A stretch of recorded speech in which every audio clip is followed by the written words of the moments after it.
우리 한국 상황 보니까 아주 급하게 돌아가고 있습니다. 화요일인가요? 수요일인가요? 지난주에요. 세계를 위해 손현보 목사님 소식 알고 있습니까? 경찰 압수수색 들어갔습니다. 이거는 이제 서론에 불과합니다. 이재명이 대통령이 되면요, 대대적인 교회 탄압 시대가 올 것입니다. 교회 숙청 시대죠. 어떻게 그렇게 할 수 있느냐? 간단합니다. 차별금지법 만들면요, 끝입니다. 교회는 더 이상 예수님만이 그리스도시다, 예수님만이 길이요 진리요 생명되시다 라는 말을 못합니다. 예수님은 왜 구원이냐? 불교에서 그리 말하겠죠. 다른 종교에서 그리 말하겠죠. 예수님은 왜 구원이 되시냐? 차별금지다, 차별이다. 왜 너희들만 구원이 있다 하느냐? 석가도 구원이 있다. 땡중들도 구원이 있다. 우리들도 구원이 있다. 다른 종교도 구원이 있다. 차별금지하면요, 이제 차별금지 들어가면 더 이상 예수님만이 구원이 되신단 말 못합니다. 그럼 자동적으로 모든 교회는 WEA, WCC 이런 것에 다 들어가는 거예요. 저 사랑 없는 교회 거기는 WEA 이제 들어간다고 난리죠, 그죠? 교단에서 어떻게 처리할 것이냐에 대해서 두고 지금 논쟁하고 있습니다. 하여튼 그런 입장입니다. 몇 년 전부터 말씀을 드렸습니다. 우리 교회 시대가 이제 거의 끝나가고 있다라는 것에 대해서 주중 예배 때는 좀 많이 강조했습니다. 좀 소상하게 상세하게 말씀을 드렸습니다. 이번 주 금요 기도에도 그런 것들이 있으니까 유튜브를 한번 보시기 바랍니다. 이재명이가 이제 대통령이 되면은 차별금지법 시행한다고요. 그리고 동성애 그에 대해서 지지한다고 하고, 그리고 기타 등 이런 것들이 있습니다. 어떻게 될지 한번 봅시다. 물론 교회가 완전히 없어지지 않을 거예요. 왜냐하면 이미 배교한 교회가 많기 때문입니다. 이미 WCC 가입해 있고 WEA 가입해 있고 무당들도 구원이 있다, 그걸 갖다 인정하는 교회와 교단들이 있어요. 거기는 아무 타격이 없죠. 그러나 거기엔 구원이 없습니다. 오직 예수님만이 구원이 되심을 믿습니다. 오직 예수님만 붙들고 사시기를 축복합니다. 자, 오늘 말씀을 듣고 믿음의 본질을 깨닫고, 그리고 말씀을 붙들고 믿음으로 이 세상 가운데서 잘 준비하시기를 바랍니다. 자, 오늘은 믿음의 조상 아브라함에 대해서 살펴보도록 하겠습니다. 아브라함은 매우 특별한 사람입니다. 아브라함 이전에도 믿음의 사람들이 있었죠. 그럼에도 불구하고 아브라함은 믿음의 조상이다 라고 그렇게 말합니다. 왜 믿음의 조상이랄까? 오늘 말씀을 보고 이렇게 살아야 믿음의 사람이구나 라는 믿음에 대한 대표성을 의미하는 것입니다. 하나님께서 아브라함을 향해서 나의 친구다, 나의 벗이라고 그렇게 불렀습니다. 창조주 하나님께서 피조물에 불과한 사람을 향해서 나의 친구다 라고 부르셨는데, 어떻게 그렇게 하나님께서 아브라함에게 놀라운 은혜를 주실 수가 있는가? 여러분, 아브라함과 같은 그런 칭호를 받고 싶죠, 그죠? 관심 없어요? 자, 야고보서 2장 23절 다시 시작. 아브라함이 하나님을 믿으니 이것을 의로 여기셨다는 말씀이 이루어졌고 그는 하나님의 벗이라 칭함을 받았나니.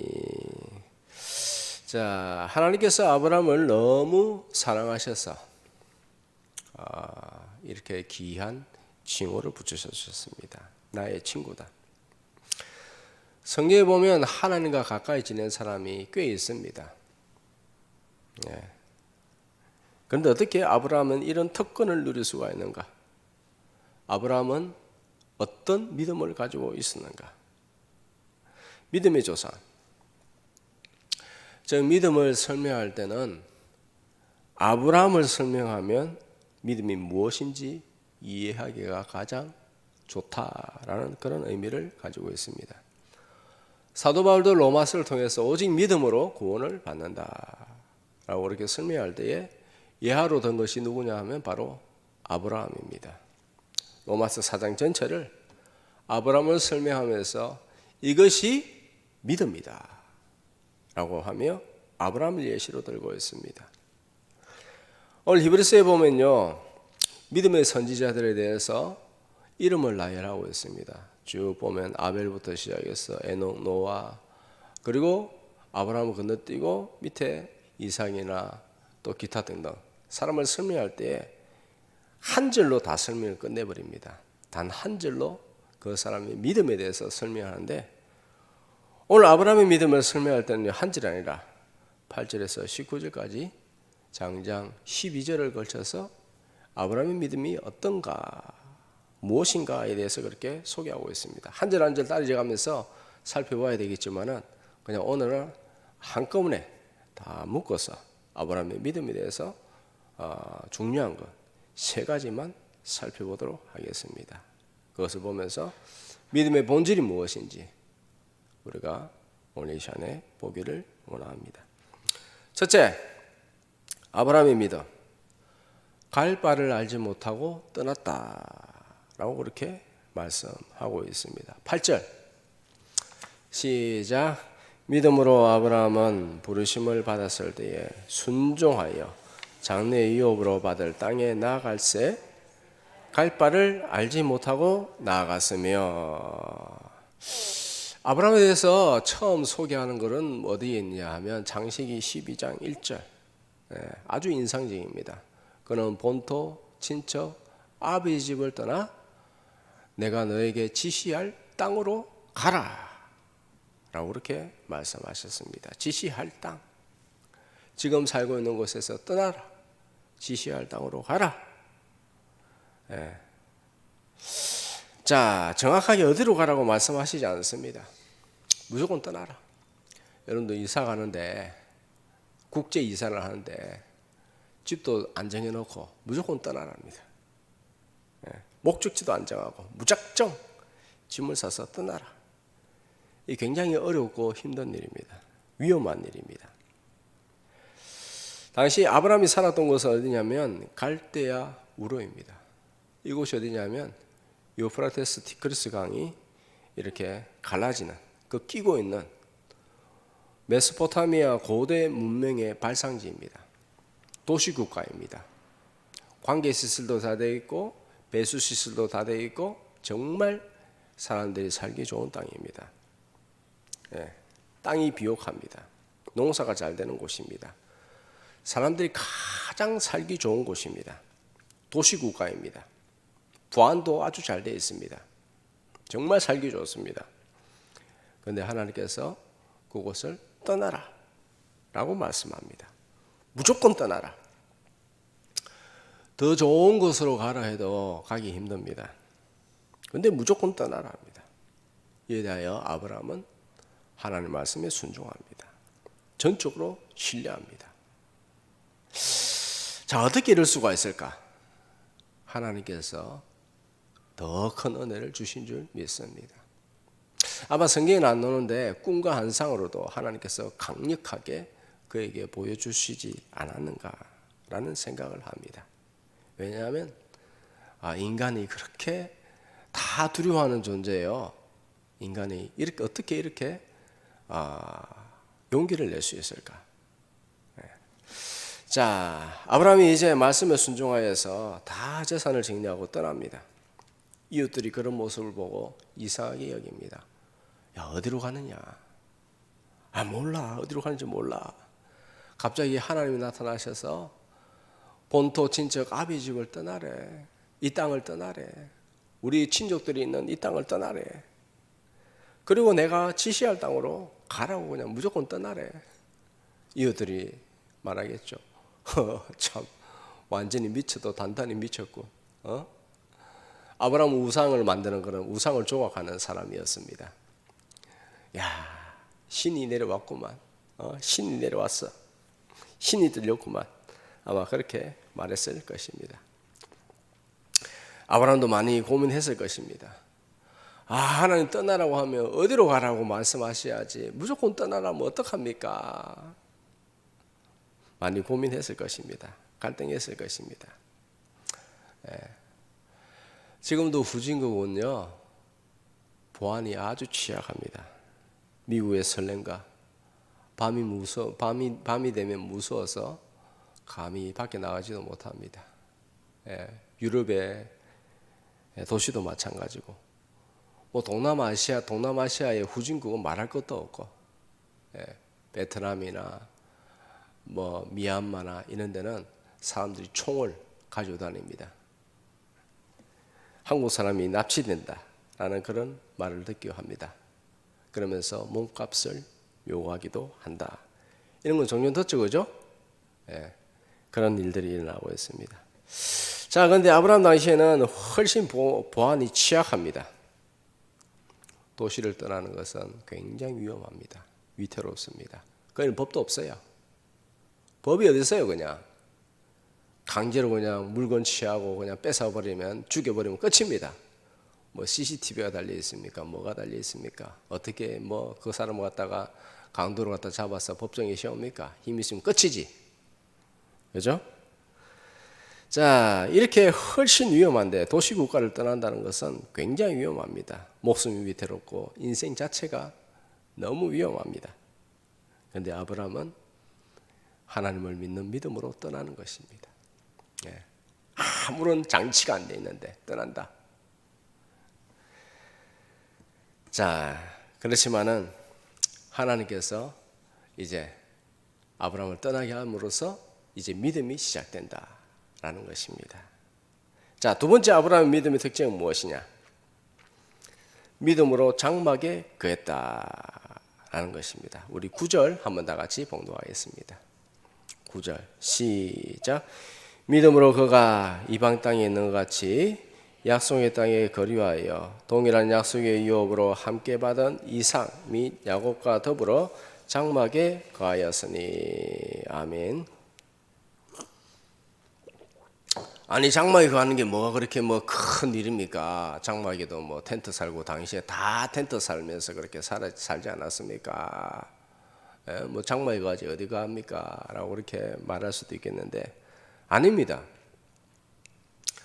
아브라함이 살았던 곳은 도시국가입니다. 장막으로 집에 사는 것이 아니라 벽돌로 구워서, 여러분들 뭐 로마 뭐 그런 거 보면 또 노조죠.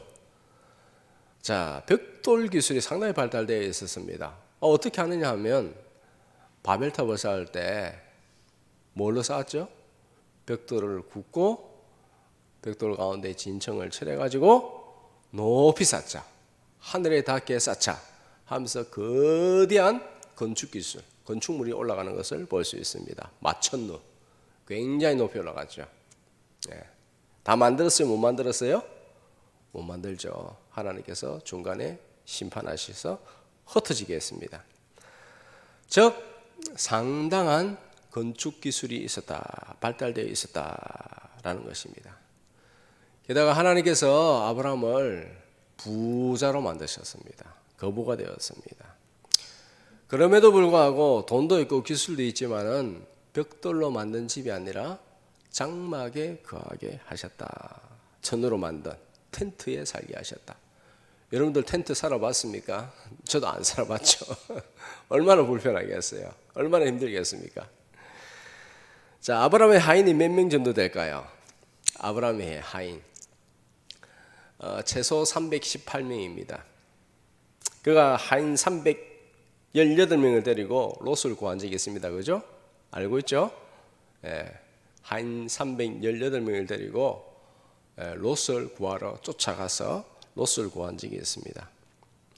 그 하인들의 아내며 그리고 아들이며 노인이며 그 숫자를 다 합치면 1000명은 좋게 넘을 것입니다.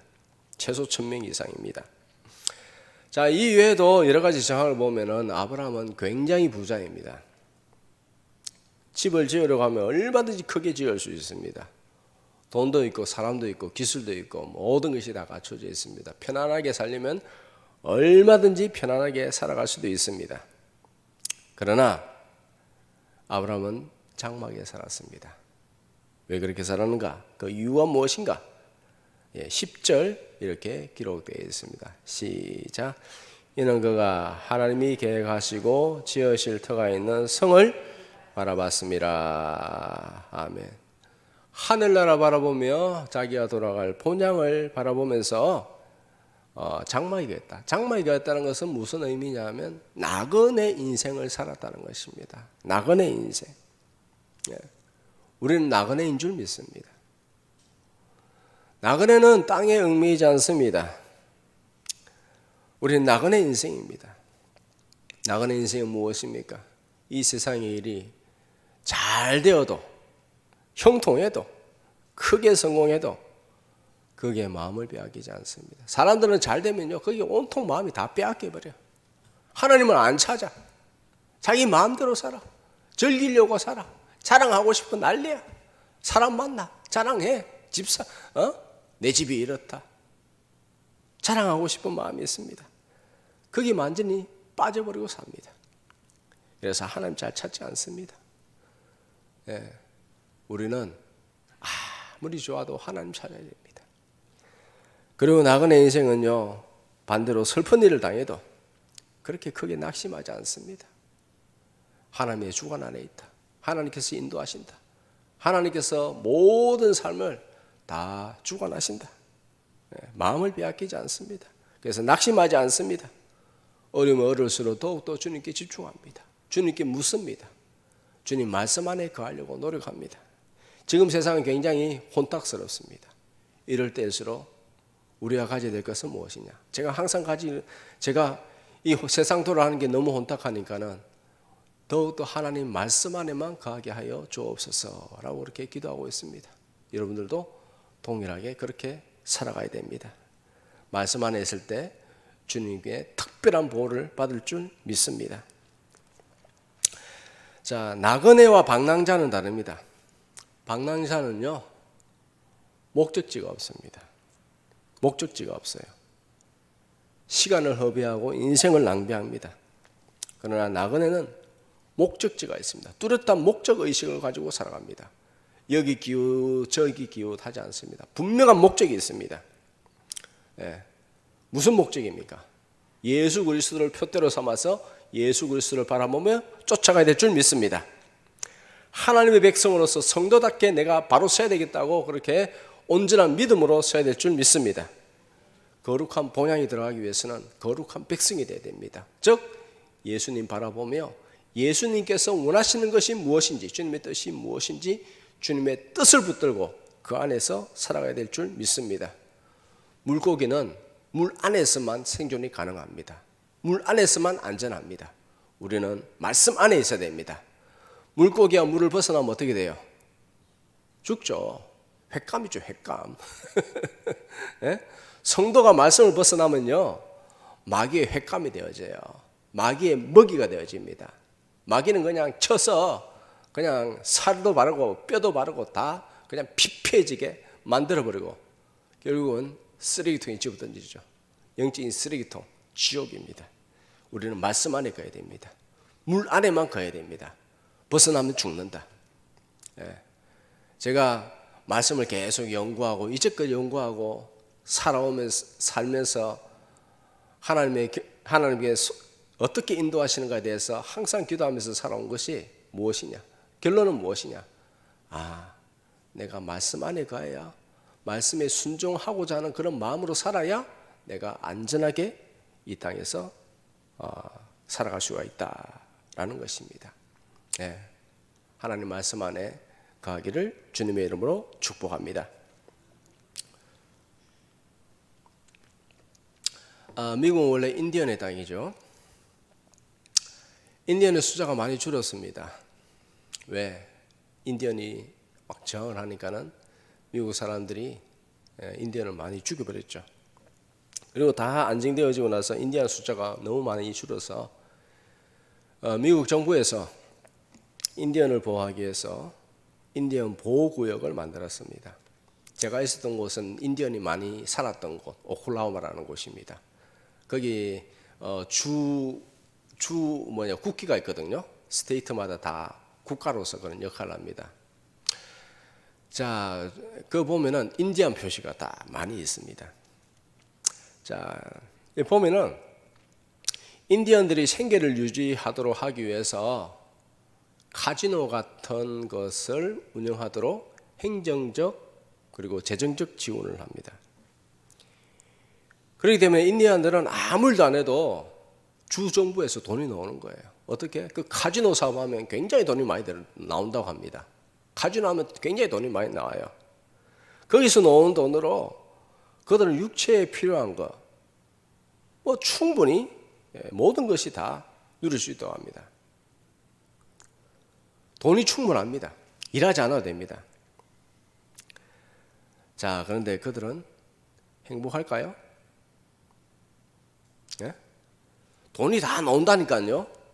한 달에 1인당 200만 원씩 나온다니까요. 인디언들은요.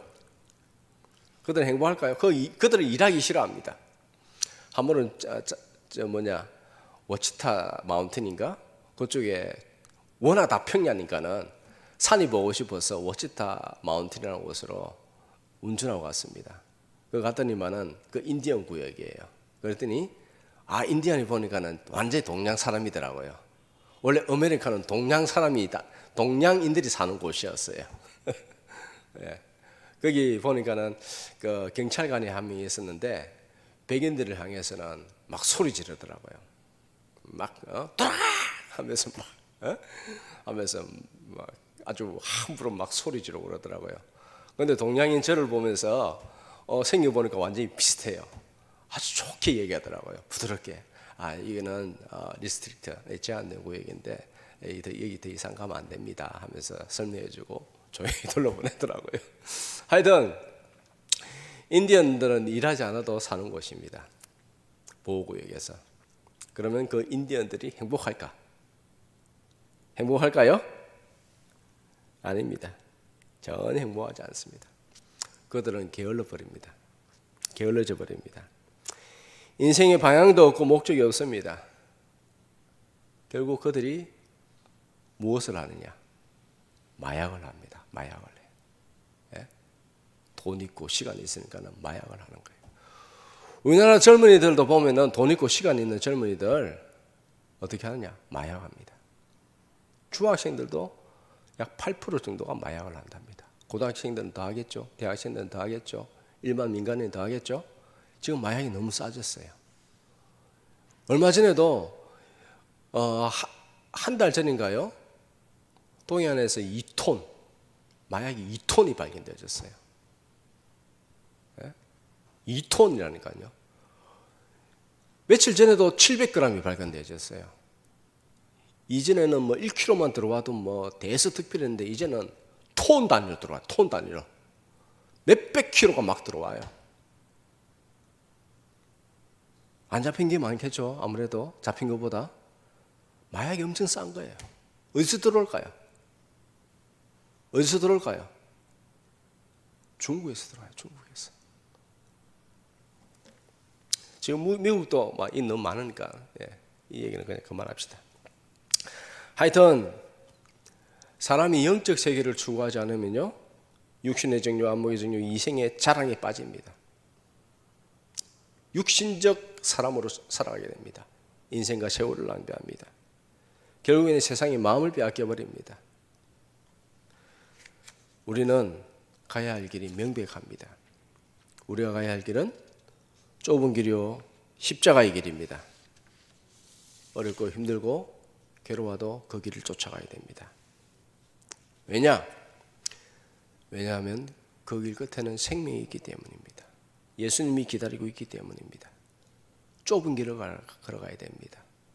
좁은 길을 포기하면 넓은 길로 가야 됩니다. 많은 사람들이 넓은 길을 갑니다. 그러나 그 길 끝에는 멸망이 있고 사망이 있습니다. 지옥으로 연결되어 있습니다. 우리의 목적이 예수님이 아니면 결국에는 이미 죽은 인생입니다. 우리 믿음의 선지들이 걸어가신 그 길을 쫓아가야 됩니다. 분명한 목적의식을 가지고 살아야 됩니다. 내가 하나님 말씀 안에 가야 되겠다. 그러면 안전하게 살 수 있고, 그렇지 않은 인생은 이미 죽은 인생입니다. 자, 셋째로 아브라함은 믿음으로 이삭을 바쳤다라는 것이죠. 17절, 18절 다 같이 시작. 아브라함은 시험을 받을 때에 믿음으로 이삭을 드렸으니 그 외아들을 드렸으니 그에게 이미 말씀하시기를 내 자손이라 칭할 자는 이삭으로 말미암으리라 하셨느니라. 아멘. 자, 하나님께서 아브라함을 시험하십니다. 너무나 끔찍한 시험, 너무나 괴로운 시험, 정말 이해할 수 없는 그러한 말씀을 하십니다. 지시를 내립니다. 어떤 지시입니까? 하나님께서 물론 최고의 복을 주시기 위한 것이죠. 하나님께서 시험하시는 목적은 복을 주시기 위해서. 그러나 마귀의 시험에 빠지면 어떻게 됩니까? 결국에는 패망하게 되어집니다. 망합니다. 하나님께서 테스트하십니다. 어떤 시험입니까? 너의 사랑하는 외아들, 백세에 낳은 아들, 네가 그렇게 사랑하고 기도하면서 낳았던 아들, 그 아들을 번제로 드리라. 너무나 잔인하죠. 인신제사는 이방 종교에서 행하는 일입니다. 아브라함은 도무지 이해가 되지 않습니다.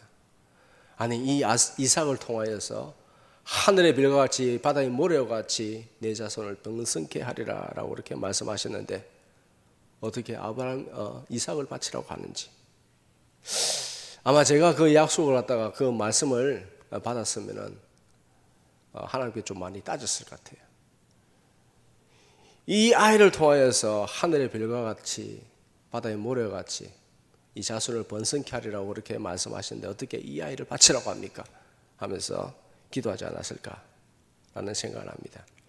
그런데 아브라함은 그 명령을 다음날 신속하게 시행합니다. 어떻게 이럴 수가 있을까? 성경은 모든 것을 다 말하진 않아요. 어떻게 이럴 수가 있을까? 많이 고민했어요. 어떻게 이렇게까지 순종할 수 있을까? 한편으로는 드는 생각이 있어요. 하나님께서 이전에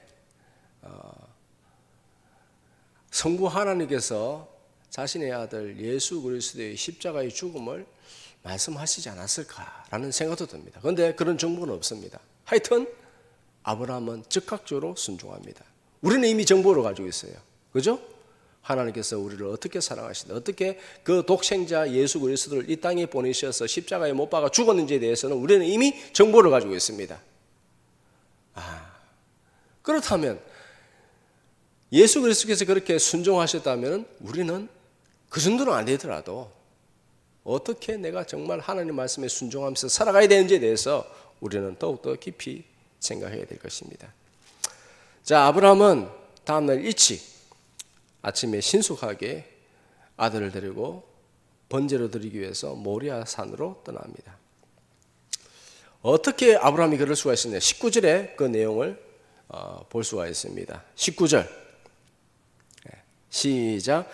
그가 하나님이 능히 이삭을 죽은 자 가운데서 다시 살리실 줄을 생각한지라. 비유컨대 그를 죽은 자 가운데서 도로 받은 것이니라. 아멘. 자, 무엇이냐면 죽은 자 가운데서 도로 살릴 수 있다는 것은 아브라함의 부활신앙이에요. 제가 여기서 힌트를 얻은 것이 무엇이냐면 어떻게 죽은 자가 살아나는가에 대해서 아브라함이 그것을 보지 않았을까? 아브라함이 그것을 갖다가 환상으로 보았던, 어떻게 영적인 깊은 감동을 받았던 죽은 자가 다시 살아난다는 것에 대해서 부활 신앙을 갖다가 없었다면은 이삭을 그렇게 드릴 수가 있었는가라는 것이죠. 그런데 오늘 19절에 보니까요, 이삭을 죽은 자 가운데서 다시 살리실 줄 생각한지라라고 그렇게 분명히 말씀하고 있어요. 즉 아브라함이 예수 그리스도 앞으로 4,000년 전이죠. 아브라함이 BC 2000년식이니까요. 4,000년 후에 일어날 것에 대해서 BC 4,000년이죠. 예. 그러니까 아브라함이 예수 그리스도의 죽음과 부활에 대해서 알지 못했다면 이 말을 갖다가 이런 믿음을 가질 수가 없는 것입니다. 무슨 말인지 알겠죠? 그죠? 하나님께서 아브라함에게 예수 그리스도 독생하신 성자 하나님 예수 그리스도의 죽으심과 부활에 대해서 가르쳐 주셨다라는 것이죠. 가르쳐 주셨다. 어디서 알 수 있나? 19절에서 알 수 있는 것이죠. 19절에 그렇게 적혀 있잖아요. 하나님이 능히 이삭을 죽은 자 가운데서 다시 살리실 줄로 생각한지라. 부활신앙을 가졌다는 것입니다. 즉 그는 이미 예수 그리스도에 대해서 알고 있었다는 것입니다. 예수님도 그렇게 반증하고 있습니다. 아브라함이 나의 때 올 것을 보고 기뻐하였느니라. 너희가 아브라함의 자손이면 그렇게 행하지 않았을 것인데 너희는 아브라함의 자손이 아니라 마귀의 자식이라 라고 해서 바리새인에게 그렇게 말했거든요. 알고 있죠? 이 말씀 기억하죠? 네. 아브라함이 나의 때 볼 것을 보고 기뻐하였다. 이미 아브라함이 성자 예수 그리스도를 간절히 소망하고 있었다. 이미 경험했다는 것이. 그래서 부활신앙을 가졌다는 것입니다. 즉 부활신앙을 가지기 때문에 내가 말씀에 순종해서 이삭을 죽여도 하나님이 다시 살리신다. 마치 예수 그리스도 죽은 자를 다시 살리신 같이 다시 살려서서 하나님의 뜻을 이루신다. 무슨 말씀인지 알겠죠? 우리도 이미 부활신앙을 가지고 있습니다. 부활신앙을 가지고 있습니다.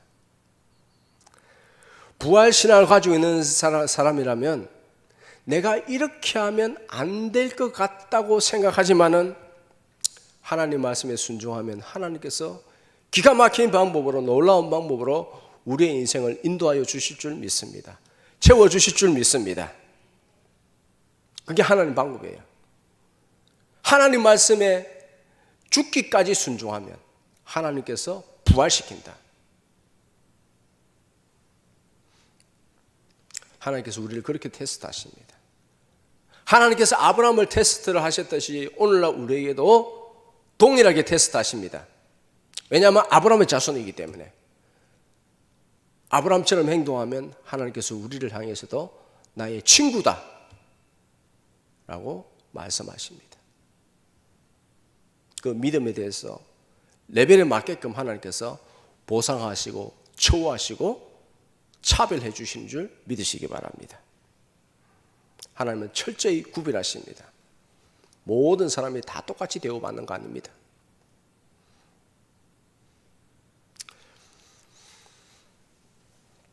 아브라함이 모리아산으로 가는 동안 3일 걸었습니다. 아브라함이 집을 떠날 때부터 아브라함이 이미 이삭을 죽였습니다.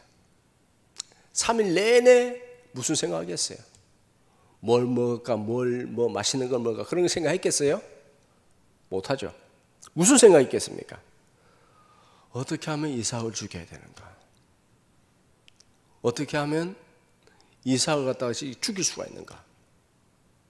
목을 따고 피를 흘리고 그리고 뼈와 살을 갈라서 제물로 드려, 번제물로 드려야 되는데 그 생각을 갖다 수십 번 수백 번 하는 거예요.